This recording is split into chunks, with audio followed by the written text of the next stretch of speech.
warul wax ju bon dëkkul fa mu jëm warul fa mu jóge la cosaanooy ah. Boy Maroon Sénégal namoon nañ la foo nekk ak ci loone waaw Sénégal namoon nañ ma maa leen raw maa ngi ci dëkk bi di concentré aussi sama prochain album bi nga xam ne ni donc ça fait un très bon moment maa ngi koy liggéey donc sans producteur nag sans producteur c'est pas évident c'est pas facile à l'heure actuelle avec la crise que ñu nga xam ne ni moo ñu dal ñun ñëpp donc bien avant même ñun artistes yi sax la njëkk a dal ndax bi technologie bi ñëwee moom si le producteur yi di wàññeeku moins en moins mais bon néanmoins on essaie de collaborer pour travailler sur waaw. D'accord ma ñëw tuuti ci woy bi nga xamante ne yaakaar naa ne c'était dans les années 90 nga ko génnee. non gars yi dañuy wax 90 mais c'est en 96 mon premier album waaw Pikine dëkkuwaay la 96 la génn. ba tey 96 ba léegi mën nañ ne comme ni ñuy tooñee xale yi la génération 2000 xamuñ woy bi xamuñ pour kii bi waaye ba tey woy baa ngi continuer di cartonner inspiration woy boobu naka la dikkalee woon. waaw ni mu ma dikkale woon maanaam fonk fi ma dëkk fonk su ma dëkk parce que dafa njëkkoon nekk sama objectif muy banlieue bi muy Pikine nga xam ni moom laa xam et à l'époque donc boo dëkkoon Pikine dañ lay jox beneen bët beneen di la xoolee neneen maanaam image bu ñaaw nañu yoroon presque boo bëggee donc ba nga xamee ni donc c'était gênant quoi c'était gênant et moment boobu nag dama ne woon franchement man son bi may def nii je vais le faire pour xamal nit ñi que Pikine dëkkuwaay la donc comme li ngeen di faral di wax nekkul ci Pikine donc di ko joxe un côté négatif bi nga xam ne ni donc nekkul donc côté boobu laa doon défendre pour wan ni leen ni donc voilà Pikine nekk na donc ville boo xam ne ni je pense que ñëpp nga fa donc lu positif sax moo fa ëpp mais demoon nañu ba dañu catégoriser woon ci côté donc tout ce qui est négatif ba nga xam ne ni économiquement sax daf ñu reyoon ba nga xam ne ni nit bu bëggoon investir Pikine sax day daw day naan foofu de boo fa investir nii ñu fekk c'était pas vrai et je me suis battu pour lutter loolu pour dindi loolu d'abord ci xelu nit ñi que ni donc voilà quoi donc Pikine lu positif la Pikine est très positif. macha allah Pikine est très positif ndax son boobu bi mu génnee sa objectif yi maanaam wane beneen xar kanamu Pikine atteindre na. waaw effectivement ci kaw loolu sax la ñu gën a jaay image yu Pikine parce que cet album est sorti donc distribué par Mélodie distribué ko mu nekk un album international dem na fu ne ci àdduna bi ba États-Unis am benn producteur bu ko jëndoon donc redistribué waat ko donc maanaam jënd ñuy jaay licence bi foofu quoi donc mu nekkoon album boo xam ne jàll na fu ne quoi donc ndax titre Pikine boobu et je me souviens sax am na ay samay xarit di nekkoon à l'étranger bi ñu jëndee album bi lu ko tax ñu jënd ko titre Pikine bi nañ njëkk gis ils savaient pas que bon ñu gis affaire boobu donc ça les impressionnait et si kaw loolu donc leer ni donc image bi donc ak way bi donc jaay na donc la ville de Pikine ci kaw dans les autres pays yi nga xam ne ni donc déjà Maroon sax demu fa donc muy Côte d'Ivoire muy feneen ak feneen ñu bëri si nañu xam ne Pikine donc rawatina ak suñu dëkkandoo yi waaw. après Pikine bi mu am yeneen 2 morceaux yu nga xamante ne ñëw nañu cartonné est-ce que. waaw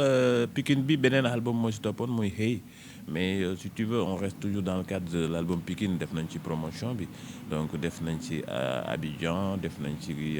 Cap-Vert def nañ ci un peu partout et après si laa génnee suma deuxième album muy Hey Sénégal donc mu nekk benn interpellation quoi Hey Sénégal waaw. Interpellation par rapport à. Par rapport à ce que nous vivons actuellement la crise cité naa ci la crise la corruption surtout am na foo xamee ni damay naan aidez-nous à lutter contre le chômage et la pauvreté am na suma benn chanson boo xamee ni tamit mi ngi wax ci biir ci biir quand je le citais maa ngi doon wax les Nations Unies war nañu taxaw ci métitu àdduna bi ndax crise mondiale bi ñun ñëpp a ngi ci biir. C'était en 99, c'est pareil avec la crise de cette pandémie donc bi nga xam ne ni coronavirus bi tey actuellement sonal na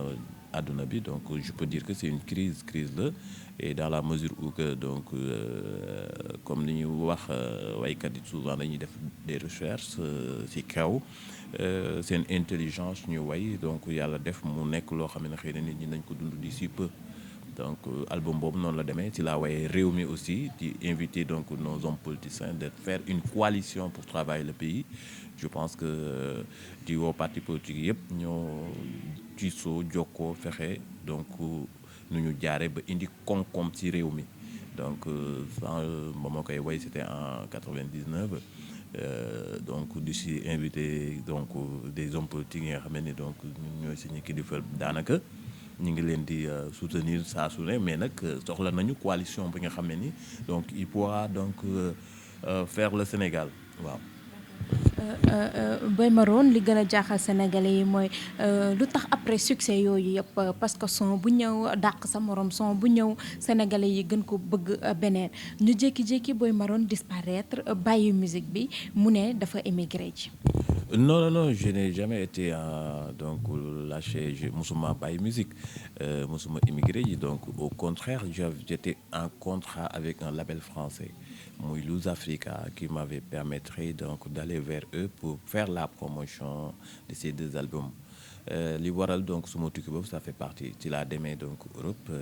ñoom ñu ngi basé wu en France ma basé wu foofu aussi ci laa defee RFI Africa numéro 1 France 24 dans les autres donc def naa ba rajo RTBF en Belgique tout ça dans le cadre de la promotion de album Pikine Dëkkuwaay la ak Hey Sénégal ci conditions yooyu laa demee Allemagne aussi Italie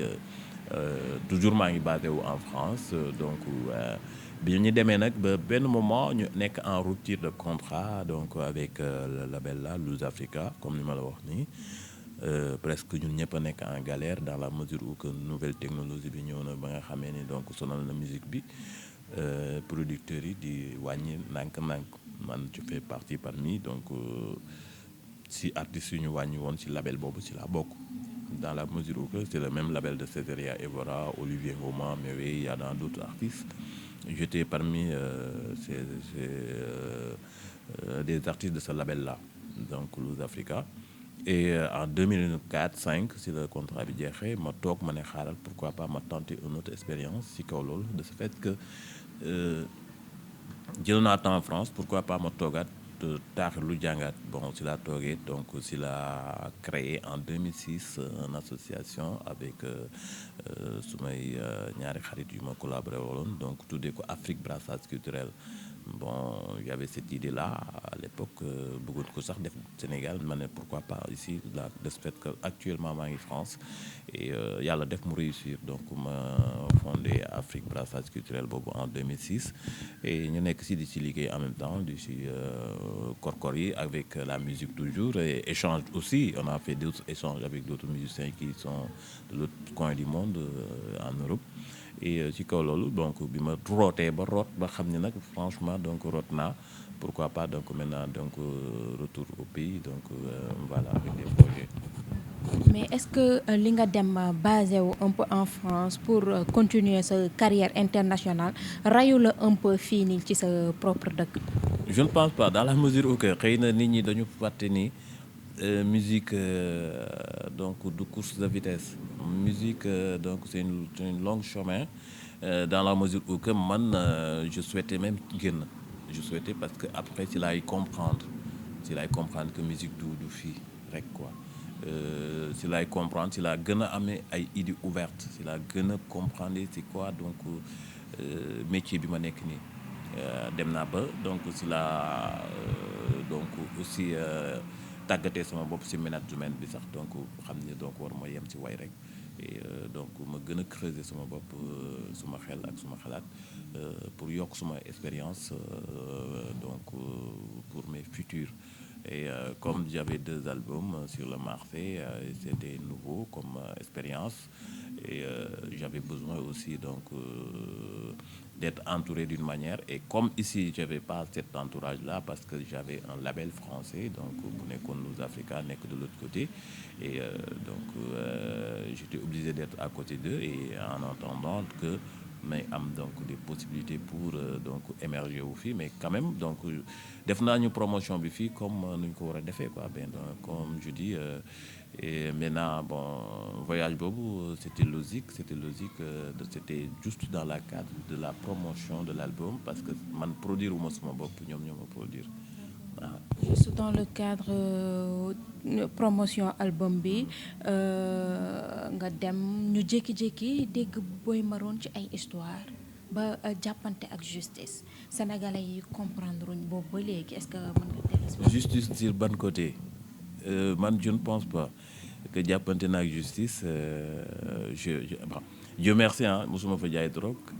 mosuma fa violer mosuma fa def faux billets donc Dieu merci au contraire donc Afrique Brassage Culturel l'a créé donc une association humanitaire et donc mu nekk le positif avec fierté et donc ma def aussi suma liggéey avec fierté au niveau de la France. mais kon problème ak justice bi ñu doon wax problème ak justice lan la woon exactement. Justice peut-être c'était un contrat avec suma label bi nga xamee ni peut-être xëy na boobu laa fa mos a donc am ay avocats yu ma doon défendre sur ce sens-là bi ma demee ba gis suma contrat que ni périmé na mais xamaguma ci yan bon mi ngi bëgg a jeex xamaguma ci yan anam laa toogee quoi et en même temps doon réclamer aussi d'autres droits yoo xam ne parce que on a vendu donc suma licence aux États-Unis après laay doog gis ni war naa ci am 20%, il y a d'autres choses donc voilà.